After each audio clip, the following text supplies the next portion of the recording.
Assalamualaikum warahmatullahi wabarakatuh. Apa kabar semuanya anak-anak ustazah? Semoga dalam keadaan baik-baik saja ya.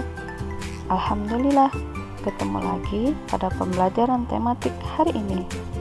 Hari ini kita akan membahas tematik tema 1, subtema 3, pembelajaran 5 dan 6. Pembahasan kali ini tentang bahasa Indonesia, PPKN, dan matematika. Mari kita simak pembelajaran kita baik-baik. Kita mulai dengan lafaz basmalah. Bismillahirrahmanirrahim.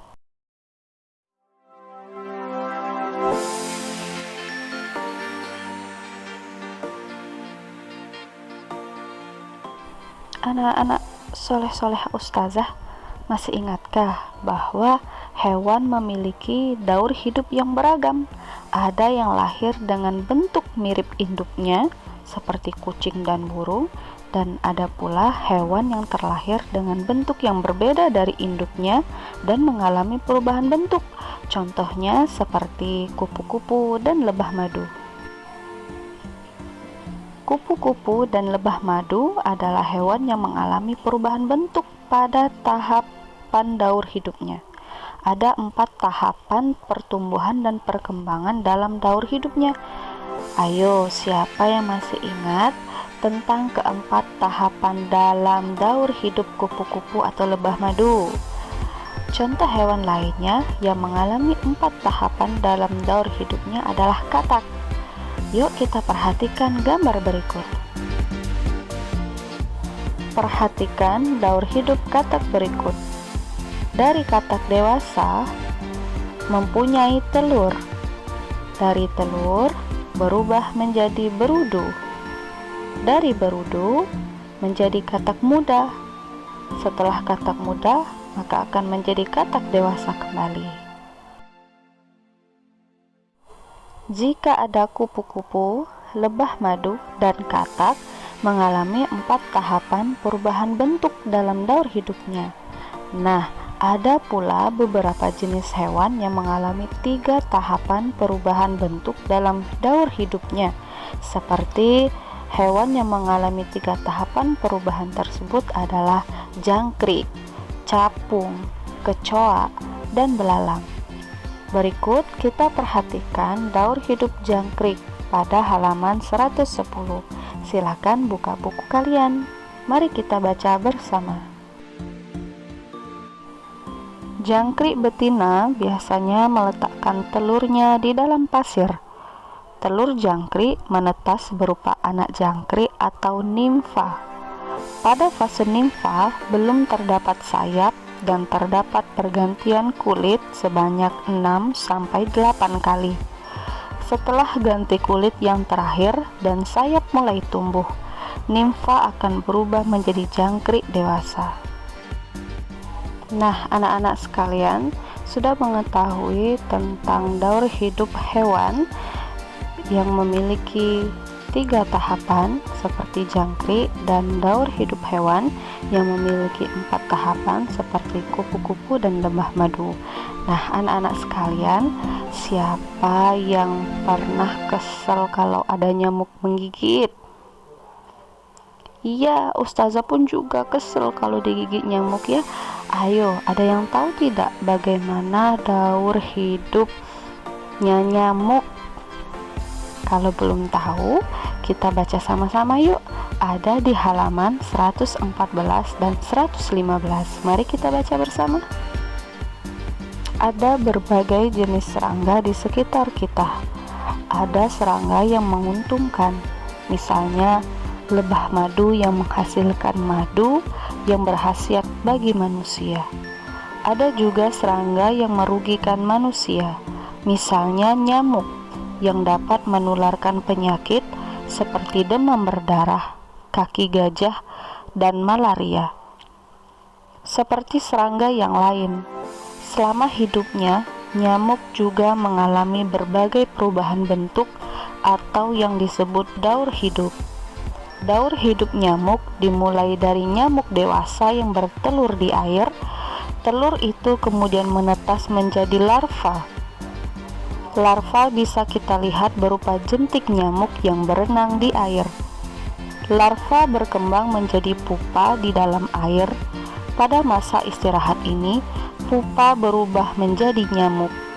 Nyamuk senang hidup di tempat-tempat berair seperti selokan, tempat-tempat yang gelap, dan hinggap di baju-baju yang bergantungan. Nyamuk bertelur di tempat-tempat berair seperti vas bunga, bak mandi, atau kaleng-kaleng bekas di halaman yang menampung air pada saat musim hujan. Oleh karena itu, kita perlu menjaga kebersihan lingkungan. Tujuannya adalah agar tidak ada nyamuk yang tinggal dan memutus tahapan daur hidup nyamuk. Hidup kita pun menjadi lebih sehat.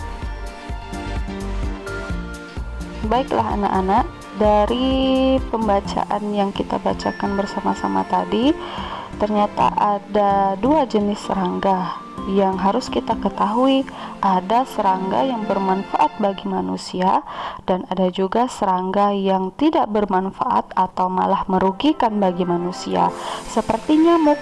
Nah, nyamuk ini bisa mengakibatkan sakit bagi manusia seperti demam berdarah, kaki gajah ya, dan lain-lain. Nah, kita harus menjaga lingkungan kita agar tetap bersih sehingga bisa memutus tahapan daur hidup nyamuk. Tuh. Kenapa? Karena nyamuk biasanya hidup di tempat-tempat yang kotor. Untuk itu kita harus senantiasa menjaga lingkungan kita agar tetap senantiasa selalu bersih. Anak-anak sekalian, untuk mengajak orang-orang di sekeliling kita atau orang-orang yang ada di kehidupan kita, ya, kita bisa membuat sebuah poster untuk mengajak agar tetap menjaga kebersihan. Nah, biasanya untuk mengajak dan menyadarkan masyarakat termasuk anak-anak yang begitu pentingnya menjaga kebersihan, dibuat informasi. Informasi dapat disampaikan secara langsung dengan tulisan ataupun gambar. Informasi dalam bentuk tulisan dan gambar biasanya dibuat dalam bentuk poster. Informasi yang disampaikan hendaknya menggunakan kalimat yang singkat tetapi mudah dipahami. Silakan anak-anak buka halaman 117, di situ ada contoh poster.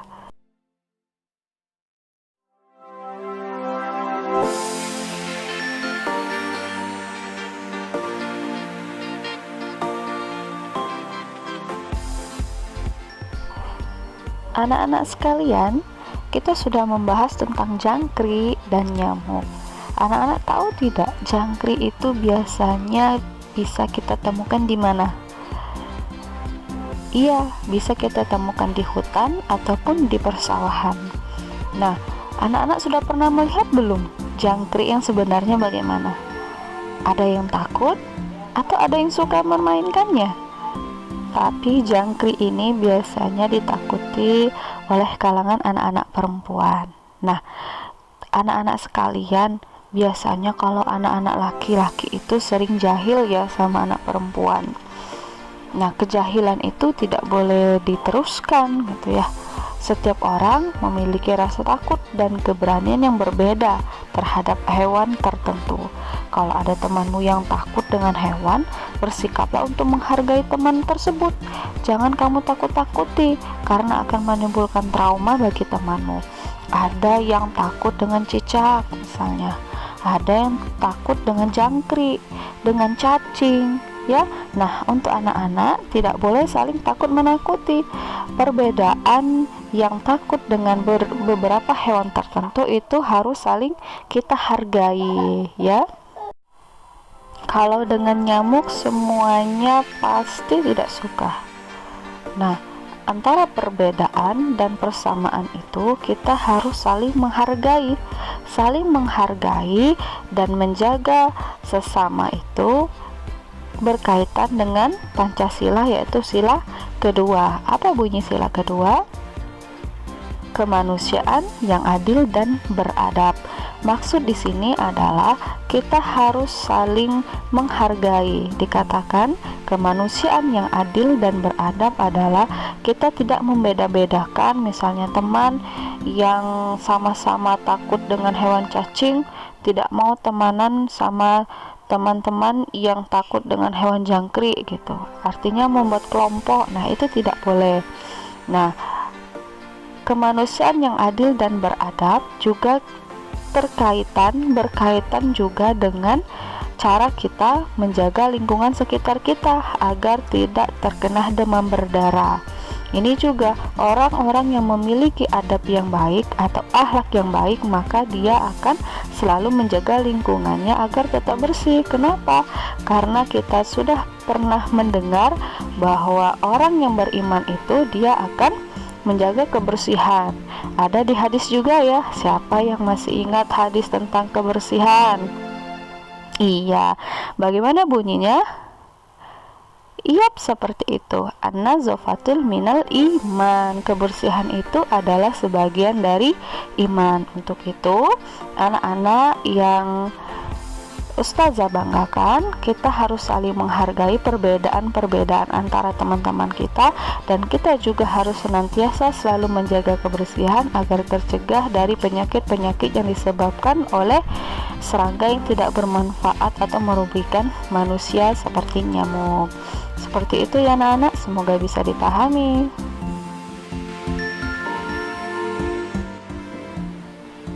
Soleh-solehah, kamu tahu tidak tentang jangkrik? Jangkrik adalah hewan yang hidup di sawah dan rerumputan. Bunyi jangkrik seperti ini, krik, krik, krik, akan terdengar saat malam yang sepi. Kini jangkrik banyak dikembangbiakkan untuk makanan hewan peliharaan seperti burung dan ikan. Jangkrik yang diternakan biasanya dimasukkan ke dalam sebuah kotak, seperti pada sebuah peternakan yang memiliki 4 buah kotak berisi jangkrik. Setiap kotak berisi 185 ekor anak jangkrik yang baru menetas.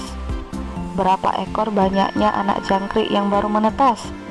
Nah, untuk menjawab pertanyaan tersebut, kamu dapat menyelesaikannya dengan cara mudah, yaitu dengan cara perkalian. Ayo, ada yang sudah tahu bagaimana cara menghitung perkalian? Atau ada yang sudah tahu perkalian itu apa? Oke, kalau belum, kita perhatikan dulu ya pembahasan tentang perkalian berikut ini. Disimak dengan baik-baik, semoga kita bisa memahaminya dengan seksama. Mengenal perkalian. Halo, kali ini kita akan mengenal perkalian. Yuk kita mulai.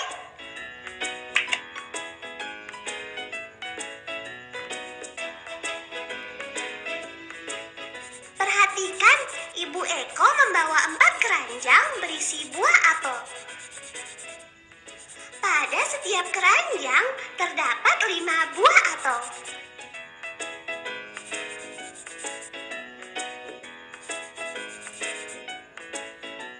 Sekarang ayo kita jumlahkan seluruh apel dalam keranjang. 5 ditambah 5 ditambah 5 ditambah 5 sama dengan 20. Kita sudah menghitungnya menggunakan penjumlahan berulang. Kita dapat mengubah penjumlahan berulang tersebut menjadi operasi hitung perkalian. Caranya, kita hitung terlebih dahulu banyak bilangan yang berulang. 1, 2, 3, 4. Bilangan 5 ditulis berulang sebanyak 4 kali. Jadi, bentuk operasi perkaliannya adalah 4 dikali 5 sama dengan 20. Agar lebih jelas, kita coba satu contoh lagi ya. Sekarang, Ibu Eko kembali membawa 5 keranjang berisi buah jeruk. Pada setiap keranjang terdapat 4 buah jeruk.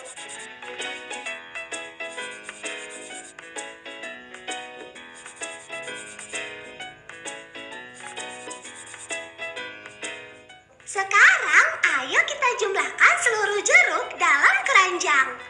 4 ditambah 4 ditambah 4 ditambah 4 ditambah 4 sama dengan 20. Kita sudah menghitungnya menggunakan penjumlahan berulang. Kita dapat mengubah penjumlahan berulang tersebut menjadi operasi hitung perkalian. Caranya, kita hitung dahulu banyak bilangan yang berulang.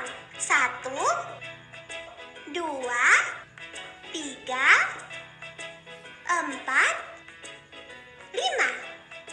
Bilangan 4 ditulis berulang sebanyak 5. Jadi, bentuk operasi perkaliannya adalah 5 dikali 4 sama dengan 20. Hore! Kita telah selesai belajar mengenal perkalian. Sampai jumpa ya. Dah.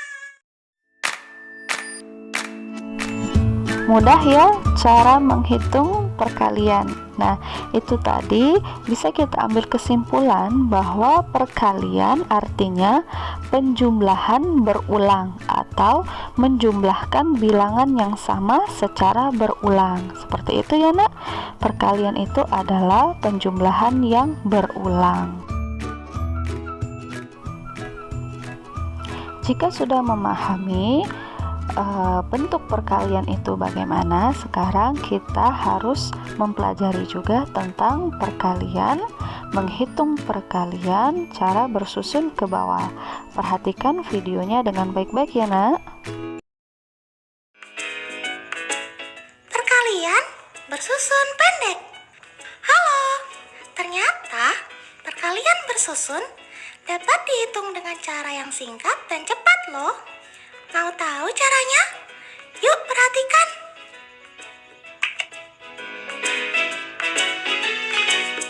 (120) dikali 4. Kita ubah operasi perkalian ini menjadi bentuk bersusun. Bilangan pengali kita tulis di bagian atas. Setelah itu, bilangan yang dikali kita tulis di bagian bawah. Kita tulis simbol operasi hitung perkalian di bawah kedua bilangan seperti ini. Mari kita hitung. Sekarang, ayo kita kalikan urut dari belakang. 0 dikali 4, hasilnya 0. Ingat ya, setiap mulai menulis hasil perkalian bersusun, pastikan lurus dengan bilangan yang dikali. Selanjutnya, 2 dikali 4, hasilnya 8.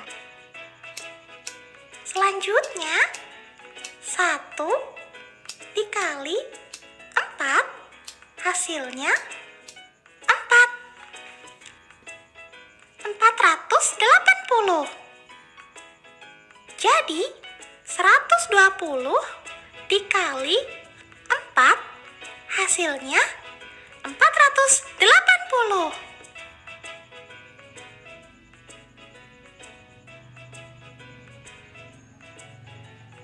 Agar lebih jelas, kita coba satu soal lagi ya.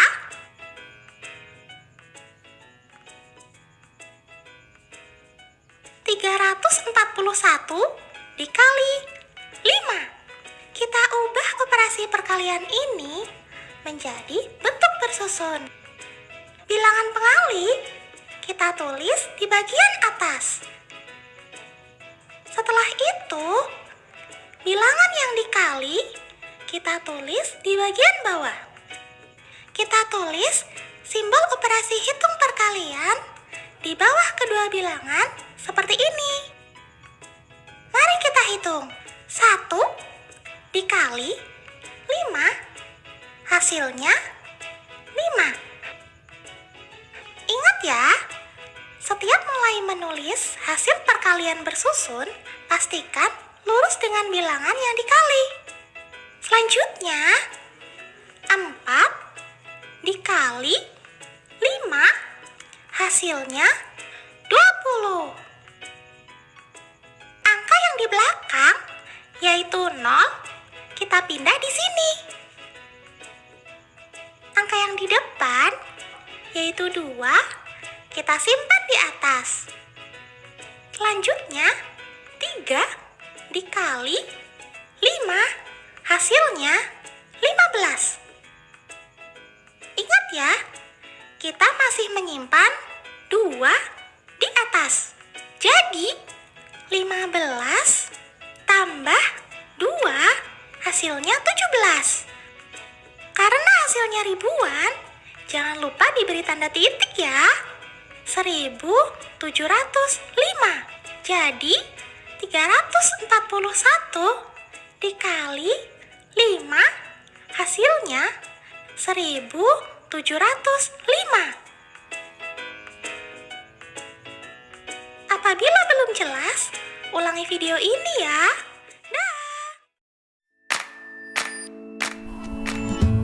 Alhamdulillah, mudah ya insya Allah cara melakukan perhitungan perkalian bersusun pendek. Nah, untuk sementara anak-anak tidak apa-apa menggunakan tabel perkaliannya. Silakan disediakan tabel perkaliannya ya jika akan melakukan perhitungan perkalian. Oke, nah selanjutnya kita akan membahas tentang bagaimana cara melakukan perhitungan perkalian dengan menggunakan soal cerita.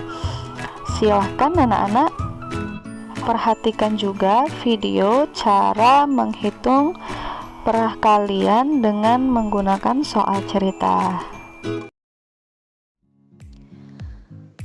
Untuk menyelesaikan soal cerita, langkah pertama yang perlu dilakukan adalah membaca soal dengan cermat. Nanti anak-anak, setelah Bu Mei sampaikan soal ceritanya, dibaca dengan cermat ya. Jika belum memahami soal tersebut, ulangi membaca soal hingga kalian dapat memahaminya dengan baik. Nanti jadi diulang terus-menerus sampai anak-anak dapat memahami isi dari soal yang disampaikan. Kemudian setelah memahami soal tersebut, tuliskan kalimat matematika. Jadi dalam soal tersebut ada kalimat matematikanya. Nanti dituliskan ya. Perhatikan contoh dari Bu Mei ya anak-anak. Contoh yang pertama, di penangkaran penyu terdapat 3 kolam penyu. Setiap kolam berisi 125 anak penyu. Berapa jumlah seluruh anak penyu dalam penangkaran tersebut? Nah, soal ini dapat diselesaikan dengan cara perkalian ya anak-anak. Kita temukan kalimat matematikanya. Tadi di penangkaran penyu ada berapa? Ada berapa kolam ya anak-anak? Ada 3. Kemudian masing-masing kolamnya berapa isinya? Ternyata isinya 125. Jadi kalimat matematikanya 3 dikali 125. Nah, perkalian tersebut dapat diselesaikan dengan cara bersusun panjang atau bersusun pendek. Kita selesaikan soal cerita yang pertama dengan cara bersusun panjang. Kita tuliskan 125 dikali 3. Nah, untuk 125 kita uraikan terlebih dahulu ya anak-anak. 125 sama dengan 100 ditambah 20 ditambah 5. Nah, sekarang kita mengalihkan dari nilai tempat satuan. 3 dikali 5 sama dengan 15.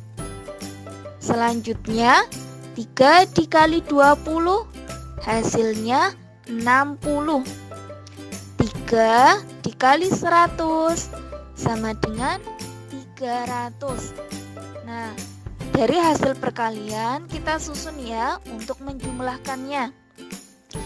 15 ditambah 60 ditambah 300 hasilnya 375. Dan sekarang kita mencoba untuk menyelesaikan dengan cara bersusun pendek. 125 dikali 3. Sama seperti tadi, kita menyelesaikannya dan menghitungnya dari nilai satuan. 3 dikali 5 sama dengan 15. Kemudian kita menuliskannya angka yang belakang. 15 berarti yang dituliskannya angka 5. Dan angka satunya kita simpan ya anak-anak. Selanjutnya 3 dikali 2. 3 dikali 2 hasilnya 6. Ingat, kita masih menyimpan 1 tadi ya anak-anak. Jadi 1 ditambah 6 hasilnya 7. Angka yang terakhir 3 dikali 1 sama dengan 3. Jadi hasilnya 375. Kesimpulannya, jadi jumlah seluruh anak penyu adalah 375 ekor. Soal cerita yang kedua. Doni memiliki 5 akuarium besar. Masing-masing akuarium berisi 225 anak ikan. Berapa jumlah seluruh anak ikan milik Doni? Nah, seperti tadi ya anak-anak, kita temukan kalimat matematikanya. Doni memiliki berapa akuarium ya? Doni memiliki 5 akuarium. Dan masing-masing akuarium berisi berapa anak ekor? Ada 225. Nah, itu tadi kalimat matematikanya. 5 dikali 225.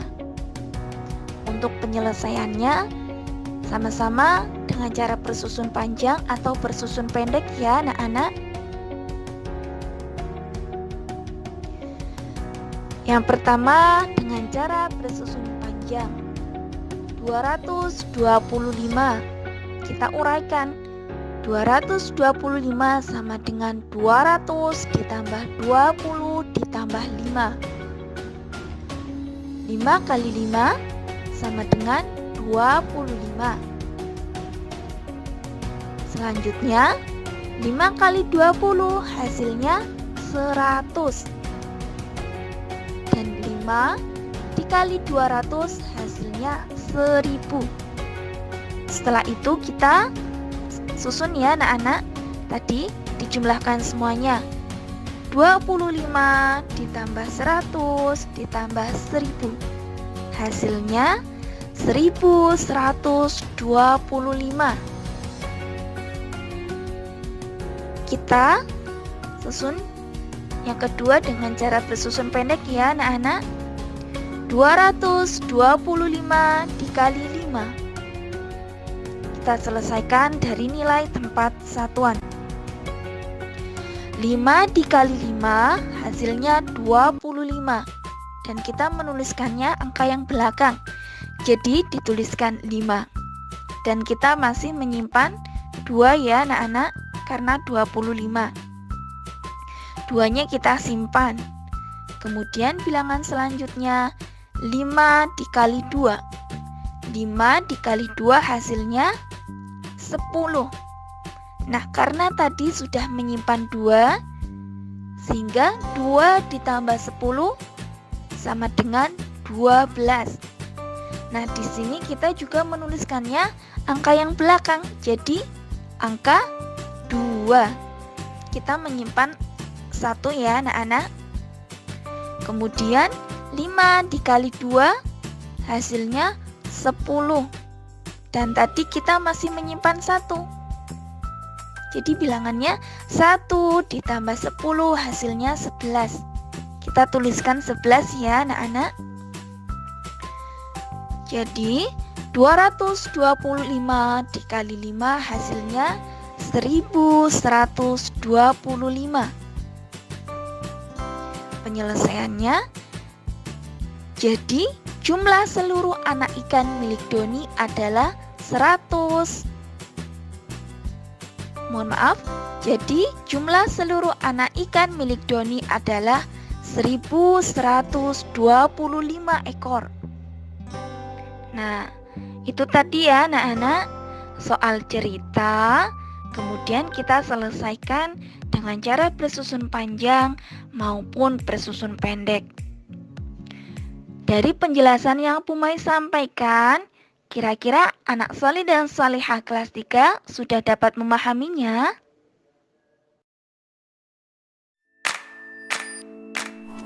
Alhamdulillah, insya Allah bisa dipahami dengan baik ya nak. Tidak masalah mau menggunakan cara perhitungan bersusun panjang ataupun cara perhitungan bersusun pendek. Yang penting anak-anak ustazah memahami bagaimana cara menghitung perkalian dan menyelesaikan soal-soal cerita yang ada.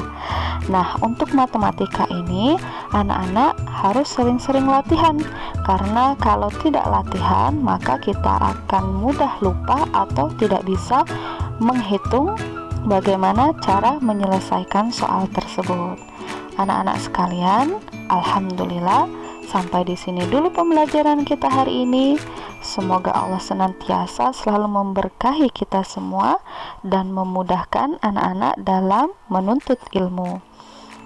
Semoga Allah juga segera mengangkat wabah corona ini sehingga kita bisa kembali belajar di sekolah dengan penuh kebahagiaan, insya Allah. Baiklah, kita tutup pembelajaran kita hari ini dengan lafaz hamdalah. Alhamdulillahirabbil alamin. Ustazah akhiri, wassalamualaikum warahmatullahi wabarakatuh.